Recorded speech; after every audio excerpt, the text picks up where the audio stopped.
माथि मात्रै देखाउनु ल तिमीहरू होइन छोराहरू मेरो 2 जना यहाँ 3 जना छौ होइन म तिमीहरूले आज एकदमै राम्रो बौद्धिक बौद्धिक भनेको दिमागिलो त्यो कथा सुनाउँदैछु ध्यान दिएर सुन है ल ल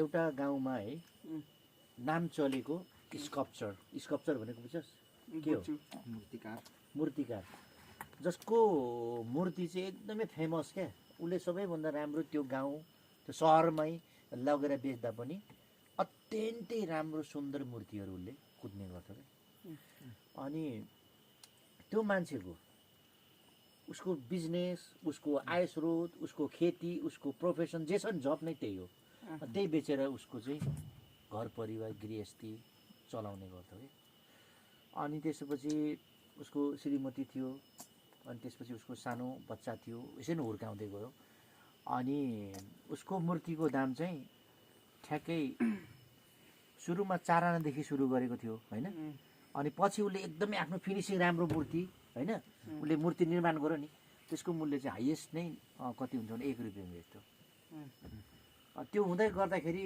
उसको सानो पुच्चे उसको छोरा पनि उमेर भयो तिम्रो मेरो छोराहरू तिम्रो अलि उमेर भइसक्यो नि त त्यसै उमेर भएपछि बाबा छेउमा आएर म पनि मूर्ति चाहिँ सिक्छु बनाउनु ल सिक्नु त बाबा भनेर अनि काम नलागेको ठुटा मुढाहरू होइन हुन्छ नि त्यो काठको चाहिँ मूर्ति गर्नु त्यो काठको चाहिँ ध्यान दिएर सुन है मैले के भन्न खोजिरहेको छु है काठको यता दिने अनि हुँदै अनि कोही बेला बिगार्ने कोही बेला फुटाउने कोही बेला त्यति गुच्चा खेल्नु गइहाल्ने नानीहरूको बानी के हुन्छ त हुँदा त्यो बच्चा चाहिँ अलिकति जब 13-14 वर्षको उमेर भएपछि सानो मुकुन्डा आकारको लियो अनि पछि ल बाबा यो कस्तो छ भनेर सोध्ने गर्छ अनि त्यसले भन्छ यो केही पनि काम छैन अलिक राम्रो गर भनेर उसले सुझाव दियो अनि त्यसपछि मेहनत गर्नु थाल्यो क्या उसको छोराले उसको बाबा त होइन जसरी 1 रुपियाँमा बेच्थ्यो होइन मूर्ति प्रत्येक मूर्ति चाहिँ प्रति गोटा चाहिँ 1 रुपियाँमा चाहिँ के गर्थ्यो बेच्ने गर्थ्यो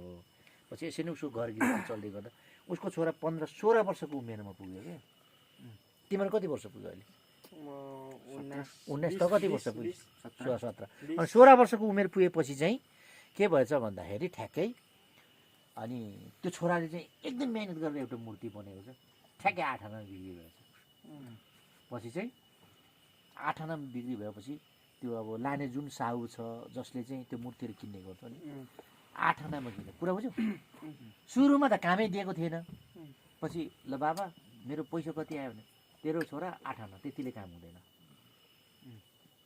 त्यति तेरो मूर्ति कामै छैन भनेपछि छोराले अझ मेहनत गर्नु थाल्यो मेहनत गरेपछि उसले 17-18 वर्षको 18 लगभग उमेर गयो ठ्याक्कै 75 पैसा भनेको थाहा छ त्यसलाई 12 आना भन्छ कि 12 आना भनेको थाहा छ 12 आना भनेको नि 8 आना र 4 आना मिलेर 12 आना हुन्छ जब 1 रुपियाँ कति हुन्छ 4 आनाहरू 4वटा मिलेर 16 आनाको 1 रुपियाँ हुन्छ अनि 12 आनामा जानु थाल्यो पछि बाबा मेरो त 12 आनामा हो छोरा अब कमाउनु थाल्यो तर तेरो अझै पनि पुगेन कामै पुगेन तेरो अझै मिलेको छैन धेरै मेहनत गर भनेर छोराको अलिअलि रिस पनि उठ्दो रहेछ जति गर्दा पनि बाउले चाहिँ मलाई के गर्छ कहिले पनि गरिस भन्दैन अनि मेहनत गर्न थालो ठ्याक्कै 18 र 19 वर्षको बिचको उमेरमा चाहिँ उसले यत्रो राम्रो फिनिसिङ उसले पनि गर्न थालेपछि ठ्याक्कै 1 रुपियाँ अनि 1 रुपियाँ भएपछि बाउसँग बाउलेको पनि 1 रुपियाँ जाने छोराको पनि 1 रुपियाँ भएपछि ऊ कमाइ पनि बढी भएपछि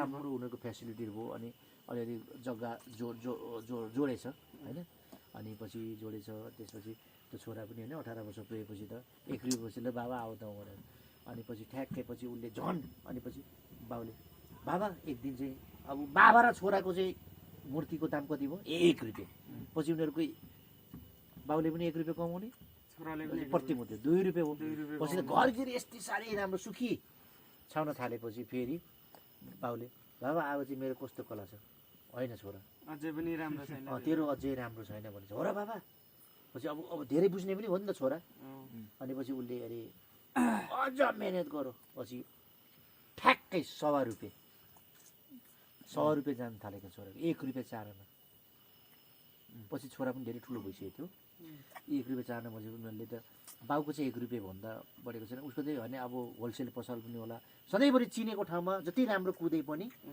उसको चाहिँ 1 रुपियाँले चाहिँ अनिवार्य लान्थ्यो कि साउले उसको उठाउँथ्यो माल।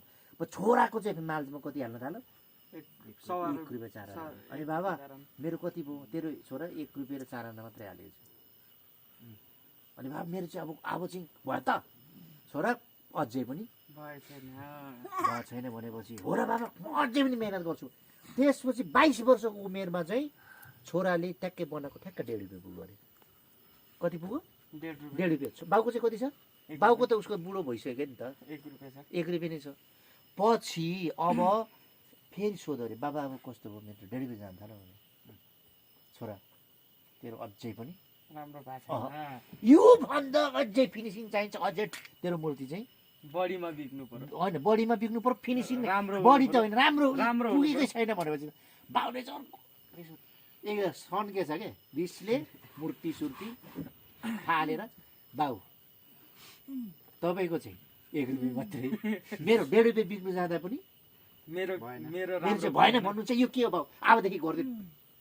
त्यसपछि अनि टाङ्रा टुङटुङ सामान पनि त्यो छिनहरू पनि फालिदिएछ छोराले। अनि अबदेखि गर्दिनँ भन्छ अरे। त्यसको भनेपछि बाउले केही 1 वचन भनेन फालेछ अरे। अनि एकछिनपछि छोरा बुझ्ने थियो। अनि भरे 1-2 घन्टापछि कता रिस उठेको। मेरो बाउले मलाई कहिले पनि जस दिएन, जति राम्रो मैले काम गर्दा पनि मलाई कहिले पनि गरिस् भन्दैन, भएन नै भन्छ भनेपछि त अनि पछि चाहिँ अनि छोरा त बोल्दैन रे बाउसँग। पछि भरे खाजा खाने टाइममा बाउले नै जे पनि बाउ भनेको विद्वानै हुन्छ, आफ्नो छोराले माया गर्ने हुन्छ क्या आफूले जन्माएको। त्यो छोरा यहाँ आइज एकछिन भनेपछि बाउले बोलायो, उसले बोलाइरहेको थियो। अनि छोरा तँलाई म राम्रो कुरा सम्झाउँछु ल सुन भन्यो अरे। अनि तपाईँले जहिले पनि अनि मेरो गल्ती यसमा के छ? तपाईँको चाहिँ 1 रुपियाँ जान्छ, तपाईँको त 1.5 रुपियाँ पुगिसक्दा पनि जहिले पनि होइन र के गर्नु त मैले? त्यसो होइन, एउटा कुरो राम्रो छ जा तेरो सामान फ्यालेको टिपेर ल्याए, तेरो मूर्ति त्यो आधी पुराको त्यो पनि ल्याए भने ल्याएपछि हे छोरा म बाउ हो, यदि तँलाई 4 आना 8 आना हुँदै तेरो 12 आना 1 रुपियाँ मसँग हुँदैखेरि अब भयो छोरा तेरो सिप पुग्यो भनेको थिएछ भने तेरो 1.5 रुपियाँ पुग्थ्यो त? पुग्दैन थियो। मैले चाहेको थिएँ मेरो भन्दा बढी होइन, राम्रो 1.5 रुपियाँ त पुगिसकेको छ। मैले त्यसो भन्दाखेरि तैँले अझ मिहिनेत गर्दै गइस् तेरो 1 रुपियाँबाट 1.5 रुपियाँ पुग्यो मभन्दा राम्रो हुँदै गयो। मैले त तेरो प्रगति चाहेको, तर तैँले कुरो बुझिस् भएको त अब 1.5 रुपियाँमा 1.5 रुपियाँमा त बस। तर 1.5 रुपियाँबाट हुँदैन भन्दैछु र त तैँले मिहिनेत गरेर अझ 2 रुपियाँ बनाउँछु, 2.5 रुपियाँ भोलि गएर तेरो 5 रुपियाँ हुन्छ, हाम्रो जीवन कस्तो हुन्छ? म त एक दिन मरेर जान्छु भनेपछि छोराले ठक्कर आँसु के अरे चुहारो। अनि बाउलाई ढोगेर माफी मागेर लु बाबा ल जहिले पनि है मलाई यो कहाँ के भएन भन्नु हो। यसरी यसको मतलब के बुझ्यो कथा? के बुझिस्? मतलब बाउले छोराले तिम्रो जति गरे पनि नि गऱ्यो भन्यो भने तिमीलाई फुल स्टप लागिहाल्छ, तिमी त मक्ख परिहाल्छौ, गर्न छोड्छौ, अनि प्रगति हुन्छ यहाँबाट हुँदैन। त्यसले गर्दा बाउहरूले आमाले जहिले पनि गाली गर्छन्, किन गर्छन्? प्रगति थप प्लस हुँदै जाओस् भन्ने सोच। तिमीले एक तला चढ्यौ, अर्को तला चढ्नलाई चढेकै छैनस् भन्नु नभनिकन 2 तला चढ्छौ, अब भयो भन्यो भने त्यही बस्ने हो। त्यसले गर्दा यो कुरा बुझ, आमा बाबुको रेस्पेक्ट गर्नु, आफ्नो ठुलो बडाले गरेन भन्नुको मतलब के हो? मैले अझै पनि गर्नुपर्छ। त्यो कसको लागि भने आफ्नै लागि। यो कथा कस्तो लाग्यो? कस्तो ल लाइक्स ल सबैले ल लाइक्स डबल ताली बड्काइदिएपछि लाइक भन्नु ठुलो हो नि त ताली।